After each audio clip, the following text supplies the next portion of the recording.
Welcome to the Spaghetti Wall, the show where we throw big ideas at the wall of life and see what sticks. We're here to talk about mental health, happiness, and what really means to live well in a world that often feels like it's spinning out of control. I'm Jason Wilcox, a licensed clinical social worker, and together we're going to explore the messy, beautiful, frustrating, funny, and deeply human parts of this journey. Because here at the Spaghetti Wall, the mess is the method. Let's dive in. In this episode, we're diving into something that can completely change the way you see yourself, your emotions, and your relationships: negative core beliefs. Out of all the tools in therapy and mental health, it's a game changer. It's also one of the hardest to master. But don't let that scare you.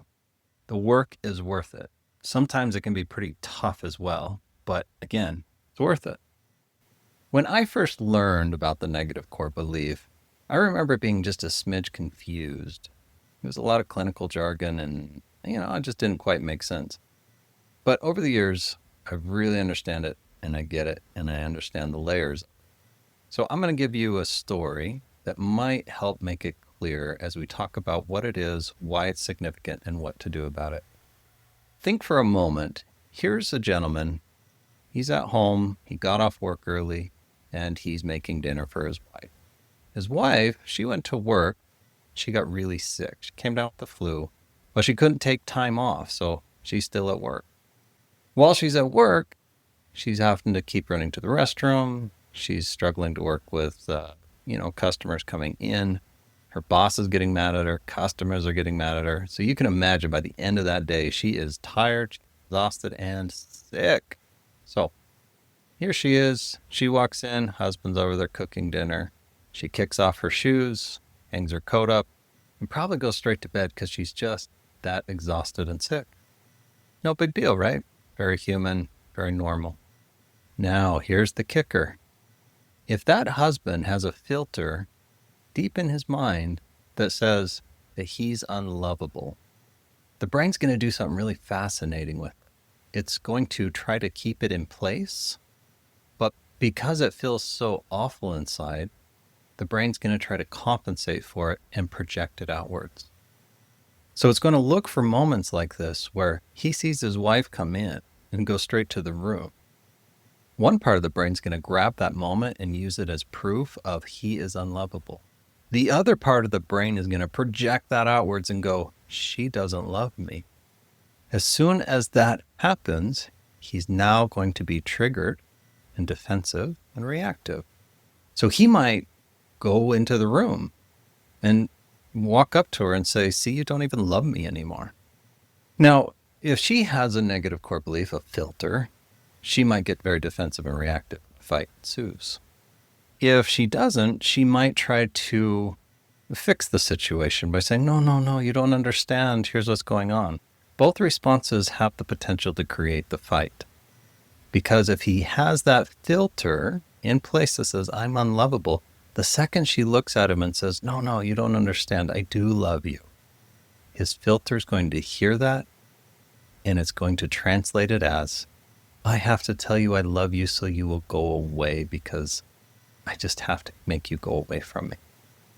He's not going to hear it in a way that actually has the intentions behind it, the intentions that she actually has. So conflict ensues. Because now what's going to happen is she's going to keep arguing her side, but what she's actually doing is she is going to be fighting his filter for him because he's going to keep fighting. It doesn't work very well. So our filters, these maladaptive filters, they say something very negative about self, and they filter situations and experiences around us and people's behavior through that filter when it's not accurate, because that filter is lying to you. If you imagine that if he has no negative core belief, we're going to have a very different situation. She comes home, she kicks her shoes off, puts her coat up, and goes straight to the room. He's going to see this behavior and go, this is abnormal. This doesn't make sense. Here I am cooking dinner. The aromas would smell good. Something I'm doing special. She would normally come to me. So something is off. With no filter, he sees it for what it is. He's going to go to the room and be like, oh my goodness, are you okay? What's going on? He's going to want to be curious and explore instead of going in and be defensive and reactive. The filter is what does that. The filter gives us the emotion. The filter gives us the experience. And that's where we also have to be careful, because what's key is that we identify what these filters are, what they're telling us. And then we have to identify that when we have these filters, the brain's going to want to try to displace our emotional responsibility. We're going to take that responsibility of our emotions and put them on our partner. They're all of a sudden going to feel like they have to manage our emotions. This doesn't work well. It starts creating conflict. It starts creating problems, and it's difficult. I had to learn some of the hard ways. In my first marriage, I had these kinds of moments, right? They were hard and we'd get stuck in them where it'd just be conflict. It took me a number of years to figure out what was happening internally inside of me and shifting how my mind was working so that I could see what really was happening and not take emotional responsibility for my ex-wife's emotions, because that kept creating a lot of problems. So let's start with the basics. Negative core beliefs are the invisible filters through which we interpret the world. They're often unconscious, and they shape how we see ourselves, others, and the future. Sometimes we call this filter the demon, not because it's evil, but because it twists reality. It creates conflict where there is none. It turns silence into rejection or neutral comment into criticism. Now, these beliefs don't show up out of nowhere. They're built over time through experiences, relationships, trauma, or repetition. Once they're formed in your mind, they lie beneath the surface of your awareness, waiting to be triggered. Here's how it works. Something triggers you, a comment, a tone, stress, or even your own thoughts. That trigger activates a negative core belief like, I'm not enough, or I always mess things up. That belief then filters how you interpret the moment. It creates automatic negative thoughts. Those thoughts fuel emotions, and those emotions lead to behaviors, which leads to outcomes. And those outcomes, they reinforce the belief. It becomes a cycle. They trip your internal alarm system, even when nothing dangerous is happening. And they're sneaky. I mean, really sneaky. Your brain tries to keep them hidden. Like, literally, your brain will try to get you to stop from finding them and not see them. So how do you find them? Well, we follow the breadcrumb trail. You start with the reaction, the moments you get defensive, judgy, you shut down, you get overwhelmed, you get deeply insecure, and so on and so forth. When you have these kinds of emotions or feelings or thoughts, ask yourself, what was I feeling? Then, what was I thinking? Then, what did that moment say about me?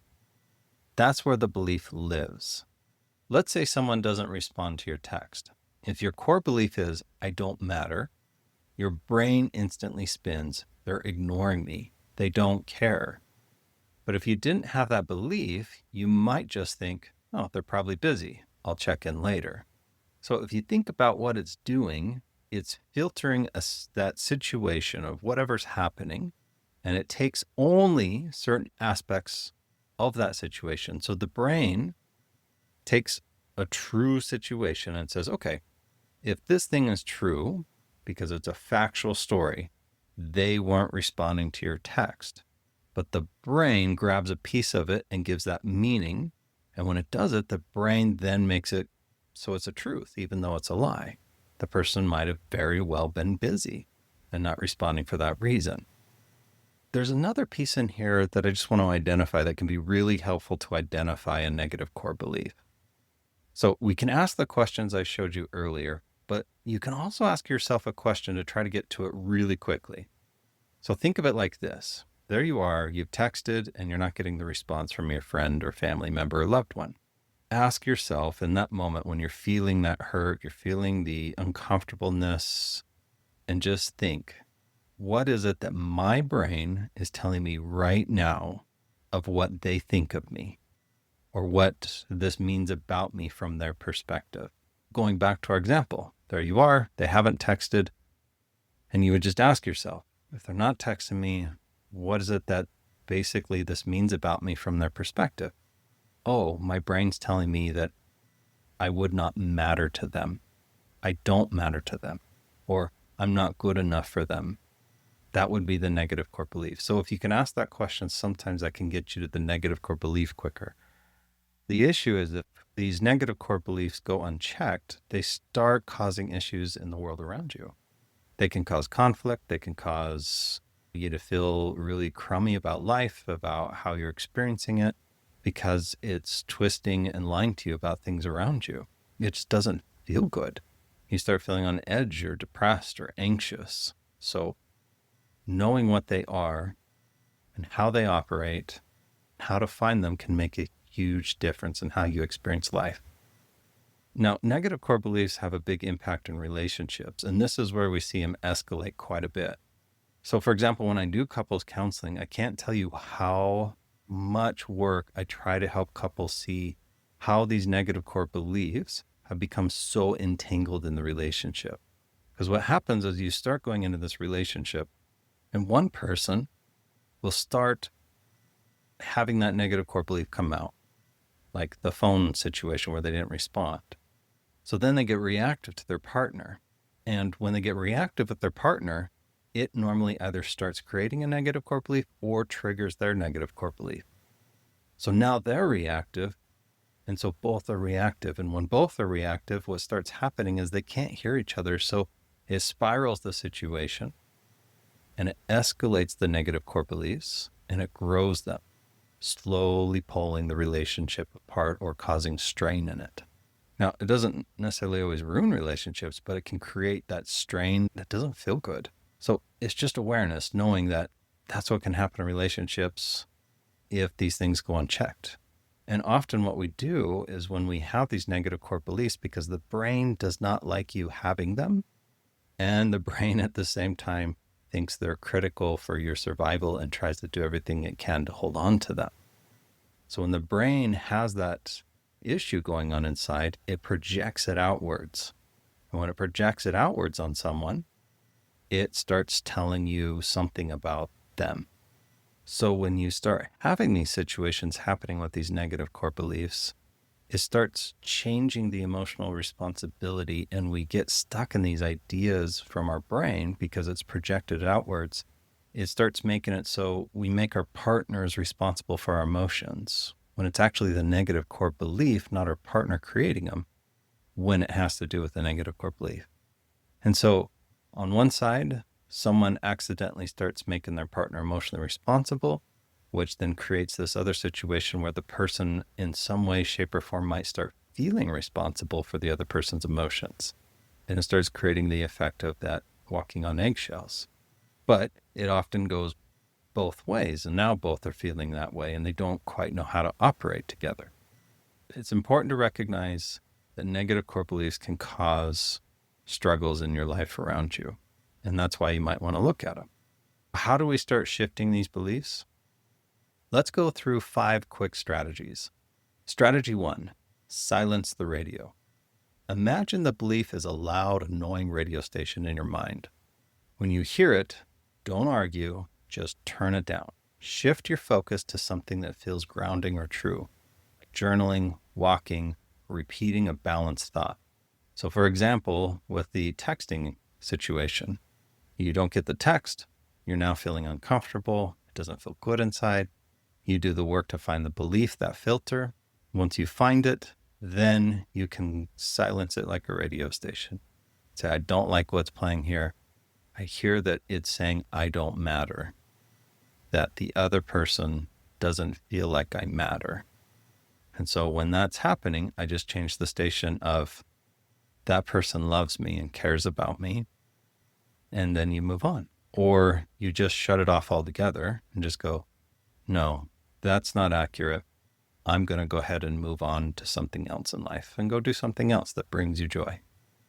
Strategy 2, find evidence against the filter. Write down moments where the belief was clearly false. Keep a journal of times you succeeded, connected, or felt valued. Read it when the belief gets loud.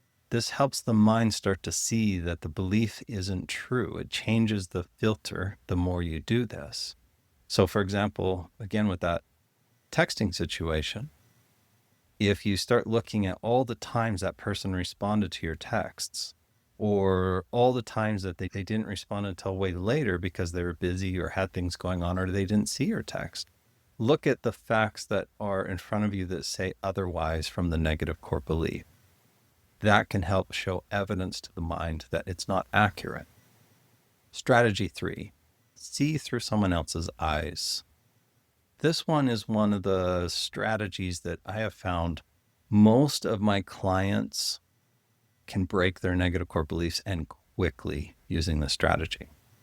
It's normally highly effective if you can get it down, but it only works if you can find the negative core belief. If you can't find the negative core belief, it doesn't work nearly as good. It still can, but it's still critical to find that negative core belief. So the strategy, you're going to put someone else in your shoes. You're going to make it so that whatever your brain is looking at that you just did or you just experienced or whatever just happened to you, just imagine someone you love very dearly and just imagine them in your shoes.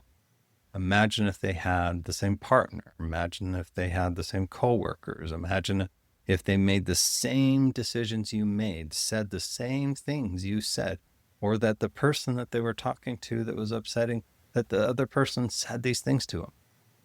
And when you put them in your shoes, ask yourself, is the negative core belief true about them?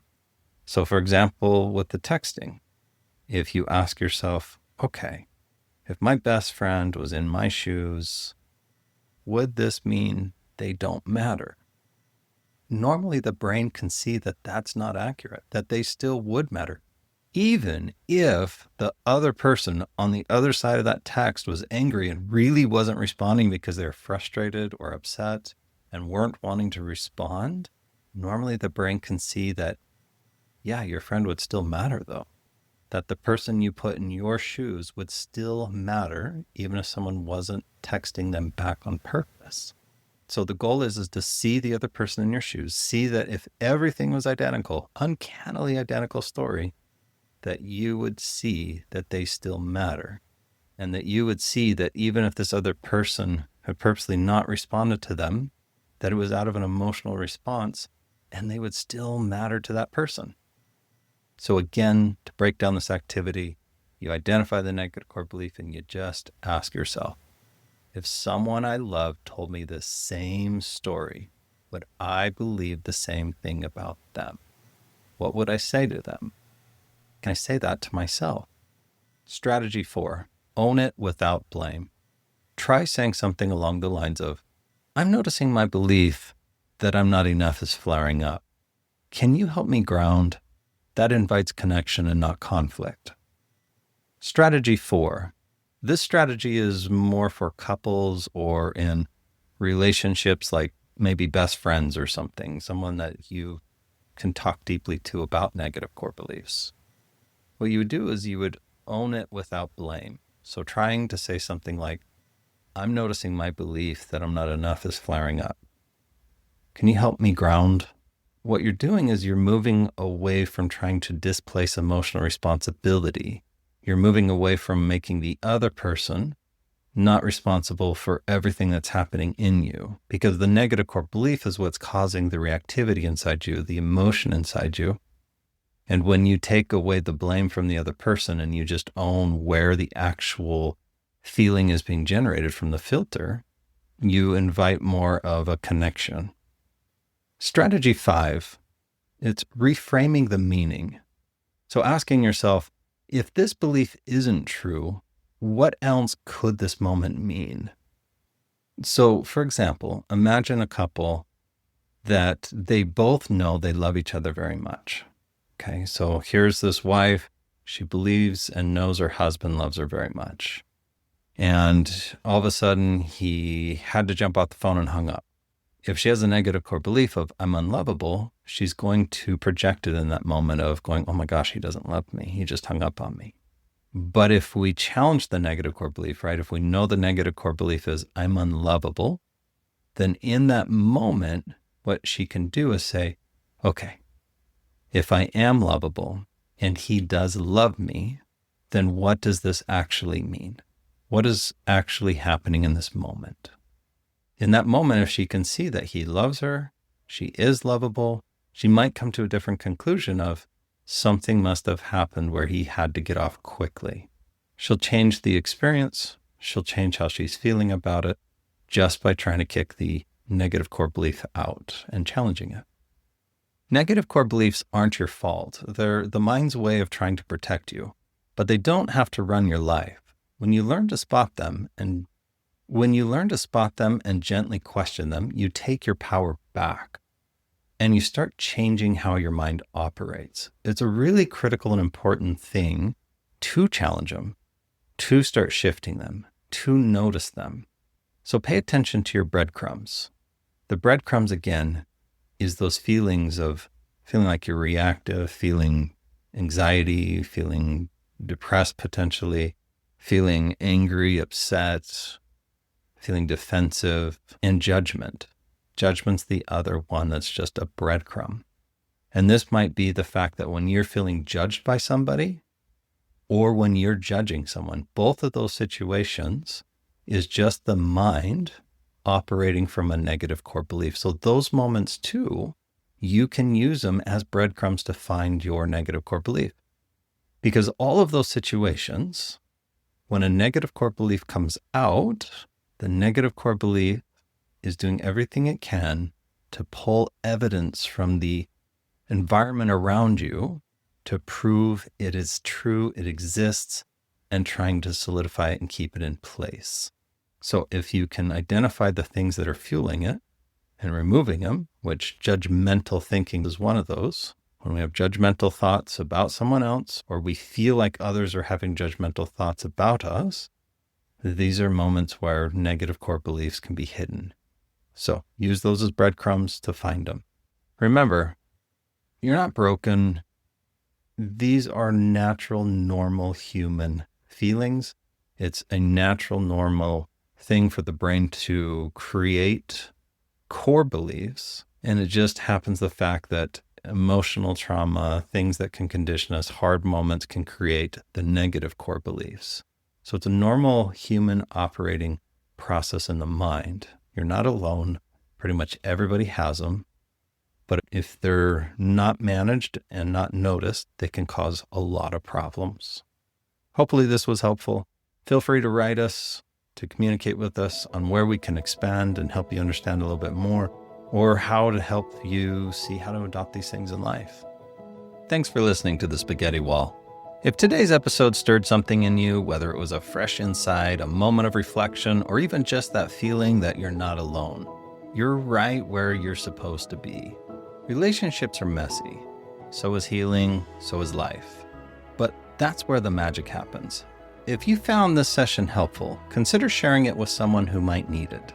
And don't forget to subscribe for more real conversations about mental health, happiness, and how we keep going even when life gets tangled. Until next time, keep showing up, stay curious, and remember, the mess is the method.